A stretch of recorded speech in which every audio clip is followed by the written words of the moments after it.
जय हिंद। आज हम ब्लड के यानी रक्त के बारे में पढ़ेंगे। तो सबसे पहले जान लेते हैं कि रक्त के अध्ययन को क्या कहते हैं। रक्त के अध्ययन को मेनली दो शब्द हैं, यानी सेरोलॉजी या फिर हेमेटोलॉजी। ठीक है। अब रक्त के समझते कि रक्त होता कैसा है। ठीक है। रक्त एक है संयोजी ऊतक। ठीक है। कनेक्टिंग टिश्यू है। ठीक। अब इसका पीएच मान कितना होता है? इसका पीएच मान होता है 7.4। अब आप लोगों ने देखा होगा कि जो पीएच स्केल होता है तो उसमें 1 से 14 अंक होते हैं। ठीक है।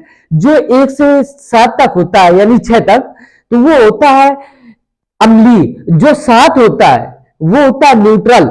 जो 7 के बाद 14 तक होता है वो होता है क्षारीय। तो इसका पीएच मान होता है 7.4। तो इसका मतलब है कि ये क्षारीय है। ठीक है। अब मेल यानी कि पुरुषों में 4.5 लीटर से 5.5 लीटर के बीच पाया जाता है। ठीक है। 4.5 से 5.5 लीटर। ठीक है।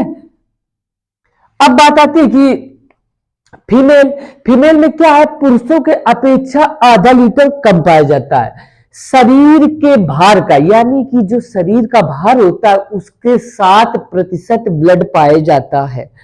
अब निर्माण यानी आप लोगों ने देखा होगा जो मां के गर्भ में बच्चा होता है तो वो भ्रूण कहलाता है। ठीक है। जो भ्रूण होता है तो वो उसका जो ब्लड होता है तो उसका निर्माण, ब्लड का निर्माण लीवर में होता है, क्योंकि जो वयस्क होता है उसके बोन मैरो यानी हड्डियों के बीच में होता है। जो वयस्क होते हैं उनका खून बोन मैरो में होता है यानी कि हड्डियों के बीच में। अब बच्चा है तो उसके जब बच्चा मां के पेट में होता है तो उसका खून यानी रक्त लीवर में बनता है। ठीक है। अब बात आता है कि स्टोर। आप लोग देखते हो कि रक्त स्टोर कहां होता है? स्प्लीन प्लीहा में होता है। ठीक है। यानी कब्र। अब कब्र की बात आती है तो स्प्लीन ही होता है। अब ब्लड बैंक भी स्प्लीन को ही बोलते हैं। ठीक है। अब आता है कोलेस्ट्रॉल। कोलेस्ट्रॉल होता है 200 ग्राम पर डीएल। ठीक है। अब आती है बात हीमोग्लोबिन। हीमोग्लोबिन होता है मेल में अलग और फीमेल में अलग। मेल में होता है 14 ग्राम पर डीएल होता है। ठीक है। अब बात आती है फीमेल में, उसमें होता है 13 ग्राम पर डीएल। अब आप देखिएगा कि इनमें हीमोग्लोबिन कम है। अब बात आती है कि जब आयरन आयरन की कमी होती है तो हीमोग्लोबिन कम होगा, हीमोग्लोबिन कम होगा तो आरबीसी कम होगा, आरबीसी कम होगा तो रक्त कम होगा, यानी कि इस वजह से कम है तो महिलाओं में कम ब्लड होता है। ठीक है। अब ब्लड प्रेशर। अब लोग देखते हैं कि जब हमारे शरीर में 120 की रफ्तार पर पूरे शरीर में ब्लड जाता है और 80 की रफ्तार में पूरे शरीर से वापस आता है। अब जो ब्लड प्रेशर होता है उसको मापने वाले यंत्र को क्या कहते हैं? यानी कि इस फैग्नो मैनोमीटर बोलते हैं। क्या बोलते हैं? इस फैग्नो मैनोमीटर बोलते हैं। ठीक है। रक्त परिसंचरण की खोज। अब रक्त परिसंचरण की खोज विलियम हार्वे ने की थी। ठीक है। अब आते हैं कि ब्लड का कार्य क्या होता है। ठीक है। यानी ताप का नियंत्रण। अब ये होता है कि 120 की रफ्तार से जाता है और 80 की रफ्तार से वापस आता है। तो आप लोग देखते हैं कि यानी स्पीड इतनी तेज है तो व्यक्ति का क्या होता है, शरीर का तापमान नियंत्रण रहता है। ठीक है। अब बात आती है कि ब्लड करता क्या है। ब्लड क्या करता है कि जो पोषक पदार्थ होते हैं ना हमारे शरीर में तो उनको ले जाता है। ठीक है। अब बात आती है कि पोषक पदार्थों का परिवहन करता है। ठीक। अब बात आती है कि गैसों का, यानी आप लोग देखते हैं कि जब सांस ले लिया तो इससे क्या गई, ऑक्सीजन गई। अब इसके बाद क्या हुआ, हर एक कोशिकाओं में पहुंचना है। कितना? हर एक कोशिकाओं में पहुंचना है। लेकिन अब हर एक कोशिकाओं में पहुंचाने के लिए किसी न किसी ट्रांसपोर्ट की तो आवश्यकता होती है। जैसे कंपनी में प्रोडक्शन होता है लेकिन उसको पहुंचाने के लिए पूरे देश में किसी न किसी ट्रांसपोर्ट की आवश्यकता होती है। इसी तरह क्या होता है, ऑक्सीजन तो लिया तो ऑक्सीजन को पहुंचाने के लिए ब्लड होता है। ठीक है। तो ब्लड में होता है हीमोग्लोबिन। तो इसको हीमोग्लोबिन को HB हीमोग्लोबिन लिखते हैं। ठीक है। तो हीमोग्लोबिन क्या करता है, ऑक्सीजन को ले जाता है। और जब ऑक्सीजन को पूरी हर एक कोशिकाओं में ले जाता है, अब जब ऑक्सीजन लेकर देता है तो वापस उनसे कार्बन डाइऑक्साइड CO2 वापस लेके आता है। आप लोगों को ये बात हमने रक्त परिसंचरण तंत्र के बारे में, रेस्पायरेशन सिस्टम के बारे में पढ़ाया था, ठीक है, इसको जाके पढ़ लीजिएगा। अब जय हिंद, आप लोग इसकी स्क्रीनशॉट लीजिए और अगली बात फिर पढ़ाते हैं। रक्त का संगठन, यानी कि रक्त कितने, यानी दो टाइप का होता है, यानी प्लाज्मा, प्लाज्मा होता है पूरे रक्त का 60%। अब बात आती है कार्पल्स, कार्पल्स यानी रुधिराणु, रुधिराणु आता है यानी 7, ये है तो ये 40%, कितना, 40%। अब बात आता है प्लाज्मा, तो प्लाज्मा बना किन किन भागों, क्या क्या इसमें होता है प्लाज्मा में, ठीक है। प्लाज्मा में जो जल होता है वो 90% होता है, कितना होता है, 90%। अब आती है बात प्रोटीन की, किसकी आती है, प्रोटीन की, प्रोटीन होता है 7%। अब बात आती है लवण, लवण होता है 0.9%। अब बात आती है ग्लूकोज, ग्लूकोज होता है 0.1%। अब बात आती है अन्न, यानी कि और भी प्रोटीन्स वगैरह होते हैं, तो क्या होता है कि वो 2% होता है, ठीक है। अब प्लाज्मा जो होता है तो इसका हल्का पीला रंग होता है, ठीक है। तो हल्का पीला रंग किसकी वजह से होता है, नंबर 1 होता है बिलिरुबिन, बिलिरुबिन के कारण होता है, ठीक है। एक होता है कैरोटीनाइड्स होता है, जो बिलिरुबिन होता है, तो ये जो आरबीसी होती है ना, जो इनकी कोशिका मर जाती है, तो इनसे रंग मिलता है बिलिरुबिन से, ठीक है, बिलिरुबिन तब बनता है। ये कैरोटीनाइड्स जो होता है, तो ये क्या होता है, जो हम लोग भोज्य पदार्थ करते हैं तो इनसे हमें कलर प्राप्त होता है। अब बात आती है प्रोटीन्स, तो इसमें प्रोटीन्स क्या होता है, एक होता है फाइब्रिनोजेन, एक होता है प्रोथ्रोम्बिन। आप देखिए कि जो फाइब्रिनोजेन होता है और प्रोथ्रोम्बिन होता है, ये प्रोटीन क्या करते हैं, हमारे रक्त, यानी कि जो रक्त होता है, तो इनके जब कट जाता है शरीर में, तो इनका क्लोटिंग का काम करता है, तो ब्लड क्लोटिंग में ये बात बताई जाएगी, ठीक है, अगली वीडियो में। अब बात आती है कार्पल्स, कार्पल्स भी, कार्पल्स 3 भागों में बटा होता है। Number 1 RBC, red blood carpals होता है, ठीक है, लाल रक्त कणिकाएं। अब फिर आता है व्हाइट ब्लड कार्पल्स, यानी श्वेत रक्त कणिकाएं आती है, ठीक है। एक होता है प्लेटलेट्स, जो होता है रक्त बिंबाणु, ठीक है। अब इसमें मोटा मोटा हम एक बात और जानते हैं, यानी जो आरबीसी होता है, तो इसका जीवन काल क्या होता है, जीवन काल होता है 120 दिन का, कितना, 120 डे का, ठीक है। अब बात आती है कि जो श्वेत रक्त कणिकाएं होती है, तो इनका होता है 4 दिन का, जो ये प्लेटलेट्स होती है, तो इनका होता है 7 दिन का, ठीक है, ये 4 दिन, ठीक है, ये 7 दिन। अब इसको स्क्रीनशॉट लीजिए और अगली वीडियो में अगले और आगे पढ़ा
बात आती है कि जो आरबीसी होता है, आरबीसी का वैज्ञानिक नाम होता है एरिथ्रोसाइट।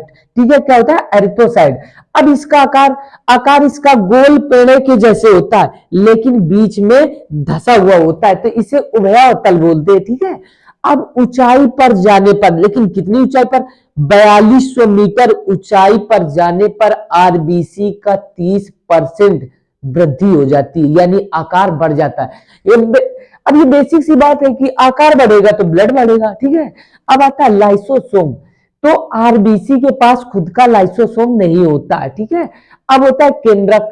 केंद्रक भी नहीं पाया जाता है, लेकिन इसके अपवाद है, लामा और ऊंट पर पाए जाते हैं। ठीक है, किसमें? लामा और ऊंट पर पाए जाते हैं। लेकिन ये बहुत इंपॉर्टेंट क्वेश्चन है, ये आ भी सकता है, क्वेश्चन में बनने की संभावना है। ठीक है, निर्माण बोन मैरो में होता है। अब बोन मैरो में होता है, लेकिन आरबीसी के निर्माण में कौन कौन से तत्व क्या है कि जो हेल्प करते हैं? नंबर एक, आयरन। आयरन जो होता है ना, तो ये बहुत आरबीसी बनने के लिए सहायता करता है। आता है प्रोटीन, फिर विटामिन बी 12, फॉलिक अम्ल। आप लोगों ने देखा होगा कि जब कोई महिला गर्भवती होती है तो उसको डॉक्टर लोग क्या करते हैं कि आयरन की गोली देते हैं, फिर विटामिन बी 12 की देते हैं, फिर फॉलिक अम्ल की देते हैं, क्योंकि डिलीवरी के लिए आवश्यक खून पाया जाए, यानी रक्त पूर्ण रूप से होना चाहिए। ठीक है, अब आता है जीवन काल, यानी जो आरबीसी का जीवन काल होता है वो 120 दिन होता है। तो आरबीसी की संख्या कितनी होती है? आरबीसी की संख्या होती है 50 लाख, यानी 5 मिलियन। 10 लाख में 1 मिलियन होता है। ठीक है, अब आता है, ये बिल्कुल इंपॉर्टेंट क्वेश्चन बनेगा, काकरोच का सफेद रक्त, यानी काकरोच में पहले तो सफेद रक्त पाया जाता है, फिर इसका सफेद रक्त किसके वजह से होता है? यानी हेमोलिम्फ की वजह से होता है। किसके? हेमोलिम्फ की वजह से आता है। फिर ऑक्टोपस, ऑक्टोपस के पास नीला रक्त होता है, पर किसकी वजह से? हेमासाइनिन की वजह से होता है। अब आपको बात आई कि हीमोग्लोबिन की कमी से यानी होने वाला रोग। जब हीमोग्लोबिन की कमी हो जाएगी, यानी कि आयरन की कमी होगी, रक्त की कमी हो जाएगी, तो एनीमिया रोग हो जाता है। इस रोग का दूसरा भी नाम है, यानी रक्त अल्पता भी इसे बोलते हैं, एनीमिया को रक्त अल्पता बोलते हैं। अब बात आती है डब्ल्यूबीसी। जो डब्ल्यूबीसी का वैज्ञानिक नाम होता है उसको कहते हैं ल्यूकोसाइट्स बोलते हैं। क्या बोलते हैं? ल्यूकोसाइट बोलते हैं।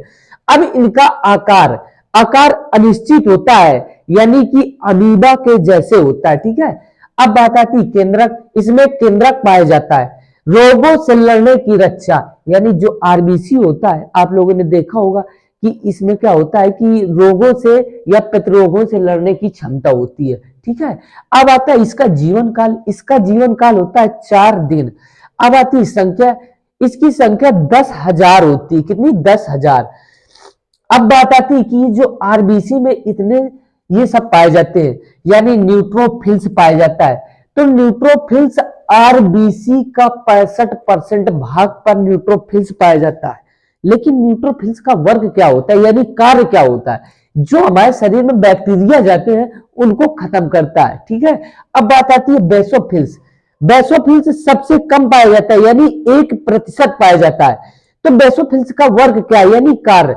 तो ये एलर्जी से, यानी एलर्जी से रक्षा करता है, एलर्जी को खत्म करता है। ठीक है, अब आता है इयोसिनोफिल्स। जो इयोसिनोफिल्स होता है तो ये क्या करता है? ये प्रोटोजुआ से रक्षा करता है, यानी प्रोटोजुआ को खत्म करता है। अब आती है बात मोनोसाइट्स। मोनोसाइट्स सबसे इनमें सबसे बड़ी आकार की होती है। ठीक है, लेकिन मोनोसाइट का वर्क होता है कि जब कभी शरीर में घाव हो जाता है तो ये घाव को भरने लगता है। अब आती है बात लिम्फोसाइट्स, यानी ये सबसे छोटी आकार में होती है। तो लिम्फोसाइट्स का क्या काम होता है कि ये मेमोरी सेल होता है उसका निर्माण करती है। तो सबसे इंपॉर्टेंट ये होता है न्यूट्रोफिल्स। न्यूट्रोफिल्स को याद रखिएगा, ये क्या करता है? जीवाणु यानी बैक्टीरिया को खत्म करता है। अब बात आती है कि प्लेटलेट्स की, यानी रक्त बिंबाणु की। अब आती है इसका वैज्ञानिक नाम क्या होता है? इसका वैज्ञानिक नाम होता है थ्रोम्बोसाइट्स होता है। क्या होता है? थ्रोम्बोसाइट्स होता है। अब इनकी संख्या होती है 1.5 से 4.5 लाख के बीच में होती है। जब व्यक्ति की प्लेटलेट्स कम हो जाती है, यानी 20,000 के पास आ जाती है, तो व्यक्ति बिल्कुल गंभीर हालत में होता है। ठीक है, तो इनका जीवन काल 5 से 7 दिन के बीच होता है।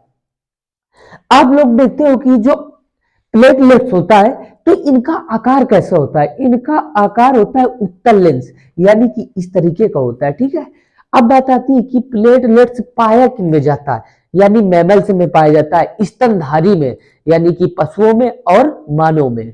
ठीक है, लेकिन प्लेटलेट्स का काम क्या है, यानी मुख्य कार्य ये है कि रक्त का थक्का जमाता है, यानी कहीं पर घाव लग जाता है तो आपका रक्त बाहर निकलने यानी रक्त स्राव होने लगता है। तो आप लोग देखे होंगे कुछ देर या 4 से 5 मिनट बाद रक्त ऑटोमेटिक जमने लगता है और वहां से धीरे धीरे क्या होता है, रक्त निकलना बंद हो जाता है। ठीक है, अब बात आती है जो डेंगू बुखार होता है, तो इसमें प्लेटलेट्स क्या होती है, धड़ाधड़ नीचे गिर जाती है। तो इनको मेंटेन करने के लिए कुछ आवश्यक चीजें हैं, जैसे एलोवेरा। आप लोगों ने देखा होगा कि एलोवेरा होता है या फिर गिलोई होती है। गिलोई तो मार्केट में या फिर मेडिसिन में किसी मेडिकल स्टोर में जाइए तो मिल जाता है। ठीक है, फिर यह बकरी का दूध या फिर पपीता का पत्ता। अब बात आती है फल। तो जय हिंद। अब आप लोग इसको स्क्रीनशॉट ले लीजिए, अब अगली क्लास कल होगी।